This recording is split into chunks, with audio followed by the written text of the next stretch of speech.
Assalamualaikum warahmatullahi wabarakatuh. Bagaimana keadaan anak-anak semuanya pada pagi hari ini? Baik-baik semuanya, fine, sehat, alhamdulillahirabbil alamin. Sebelum kita belajar bersama-sama, kita ajak bersama yaitu berdoa belajar. Saya pandu bismillahirrahmanirrahim. Raditu billahi rabba wa bil islami dina wa bi muhammadin nabiyya wa rasula. Rabbi zidni ilma warzuqni fahma. Rabbi shrah li sadri wa yassir li amri wahlul 'uqdatam min lisani yafqahu qawli. Amin ya rabbal alamin. Pada kesempatan yang baik ini, Pak Guru akan mengajak anak-anak yaitu mempelajari tentang pelajaran fikih, yaitu dengan ambil topik sholat fardu. Mengingatkan saya sebuah hadis dari baginda Rasulullah sallallahu alaihi wasallam, yaitu bismillahirrahmanirrahim, faradallahu ala ummati lailatal isra khamsina salatan falam azal uraji'u wa takhfif hatta ja'ala khamsan fi kulli yawmin walilatin. Ya, artinya kurang lebihnya adalah bahwa Rasulullah sallallahu alaihi wasallam bersabda, Allah Subhanahu wa taala mewajibkan kepada umat kepada malam Isra 50 kali salat. Falam azal uraji'u, lalu saya tidak henti-hentinya kembali kepadanya, wa as'al takhfifa, untuk memintakan keringannya, hatta ja'ala khamsan fi kulli yawmin walilatin, sehingga Allah taala menjadikan 5 kali dalam sehari semalam. Alhasil dari keterangan hadis di situ menjelaskan bahwa pada awalnya Allah Subhanahu wa taala mewajibkan kita sholat 50 kali dalam sehari semalam. Ini bukti bahwa Allah Subhanahu wa taala amat mencintai amal ibadah ini. Namun kemudian Allah Subhanahu wa taala memberikan keringanan menjadi 5 kali dalam sehari semalam. Tapi 5 kali sholat dalam sehari semalam pahalanya sama dengan menjalankan pahalanya 50 kali sholat dalam sehari semalam. Ini menunjukkan bahwa betapa besar, betapa agungnya kedudukan ibadah sholat. Sekarang kenapa muncul dalam pemikiran kita bahwa Allah Ta'ala mewajibkan sholat kepada kita? Pasti di balik itu ada misteri yang perlu kita ungkap. Takbir apa di belakang ini? Mari kita ungkap bersama-sama. Yaitu apa alasan Allah mewajibkan sholat kepada kita? Sholat yaitu yang dimaksud Islam, apa sholat 5 waktu adalah disingkat dengan Islam, isya, subuh, luhur atau duhur, asar, dan maghrib. Adapun alasannya, Allah Ta'ala mewajibkan kepada kita yaitu 1 adalah sholat itu tiang agama, 2 sholat itu kunci dari semua ibadah, 3 sholat itu adalah pelebur dosa, yang keempat adalah dosa itu identitas orang Islam, yang 5 adalah menjauhkan dari ucapan jelek dan perbuatan yang buruk. Sekarang kita ungkap apa alasan yang pertama. Sholat diwajibkan kepada kita. Sholat itu adalah tiangnya agama. Allah Subhanahu wa taala mengibaratkan sholat itu layaknya tiang agama. Sekarang kita ibaratkan sebuah rumah. Kalau tanpa adanya tiang, tentu rumah itu akan roboh, tidak bisa akan berdiri dengan kokoh. Apakah rumah sudah roboh seperti itu bisa dinamakan rumah? Tentu tidak.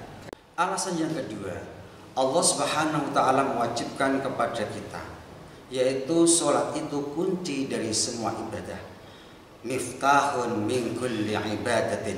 Kita pasti tahu kunci itu adalah untuk membuka pintu atau apapun juga. Sekarang kita bayangkan kunci. Misalnya kita memiliki rumah, kalau tidak mempunyai kunci, apakah kita bisa mendapatkan semua yang ada di dalam rumah? Jawabannya adalah tidak. Sama dengan sholat dengan ibadah yang lain. Sama dengan yaitu sholat dan ibadah. Misalnya ada di antara teman kita ibadahnya memiliki ibadah yang bagus, puasa tidak pernah bolong, zakat selalu ingat, haji dan umrah selalu berkali-kali dilakukan, sedekah ada di mana-mana, tapi tidak pernah sholat. Apakah mereka akan mendapatkan pahala dari semua ibadah tadi? Jawabannya adalah Tidak. Pahala yang mereka tidak peroleh tidak sempurna. Karena apa? Sholatnya buruk, sholatnya tidak baik. Jadi sebaik apapun ibadah yang kita lakukan, kalau sholatnya tidak pernah dilakukan, maka Allah Ta'ala tidak akan menganggapnya. Sesuai dengan sabda Rasulullah Sallallahu Alaihi Wasallam, awal ma yuhasbu 'alal 'abdi yaumal qiyamah as-shalah, fa in saluhat saluha lahu sairu amalihi wa in fasadat fasadat amalihi. Yang artinya kurang lebih adalah bahwa pertama kali yang dihisab hanya Allah besok pada hari kiamat adalah as-shalah. Jika sholatnya baik, maka semua amal ibadahnya tentu jadi baik. Wa in fasadat fasada sairu amali, dan ibadahnya, sholatnya buruk, maka semua ibadahnya pasti ikut buruk. Dan selanjutnya adalah Allah Ta'ala, alasan Allah Ta'ala mewajibkan sholat kepada kita karena sholat itu adalah pelebur dosa. Di dalam hadis dianalogikan seperti ini: seandainya di rumah kita itu ada sungai yang mengalir dan kita mandi 5 hari di sungai itu, apa yang terjadi dalam tubuh kita? Pasti tubuh kita akan bersih sekali, sebagaimana kita menjalankan sholat 5 kali dalam sehari. Itu diibaratkan akan menggugurkan dosa, sebagaimana yang telah disampaikan oleh baginda Rasulullah Sallallahu Alaihi Wasallam di hadapan para sahabatnya. Araitum law inna naharan bi babi ahadikum yaghtasilu minhu kulla yawmin 5 marrat hal yabqa min darni syai', faqalu la yabqa min darni syai', qala mas kadzalika masalus salatil khams yang qullahu bihinna khataya. Yang artinya, arah itu bagaimana pendapat wahai para sahabat? Lau inna naharan bi babi ahadikum yaktasil minhu kullu yawmin 5 marat. Seandainya, seumpamanya di depan rumah kalian itu ada sungai yang airnya bening mengalir, kalian mandi di situ sehari 5 kali. Jawabannya para sahabat, faqalu la yabqa minhu. Tidak ada satupun kotoran yang melekat pada tubuhnya Rasulullah. Kemudian Rasulullah berkata, faqala masal salawatil khams yang khudabina khadaya. Demikian juga sholat 5 kali. Dengan sholat 5 kali inilah akan Allah Ta'ala menggugurkan dosa-dosanya. Alasan Allah Subhanahu wa Ta'ala yang keempat, kita diwajibkan menjalankan sholat adalah sholat itu menandai bahwa kita orang Islam. Pengertiannya kurang lebih adalah setiap orang itu pastilah mempunyai identitas. Begitu juga dengan agama. Nah, identitas orang Islam itu tidak lain dan tidak bukan adalah sholat. Maksudnya, misalnya kita jalan-jalan, di situ kita melihat orang yang baru sholat, pasti yang ada di benak kita bahwa orang itu adalah orang Islam. Mafhum mukhalafahnya, kalau kita ini tidak pernah sholat, berarti kita tidak memiliki identitas atau pertanda yang menunjukkan bahwa kita ini adalah orang Islam. Alasan berikutnya, Allah Ta'ala mewajibkan sholat kepada kita.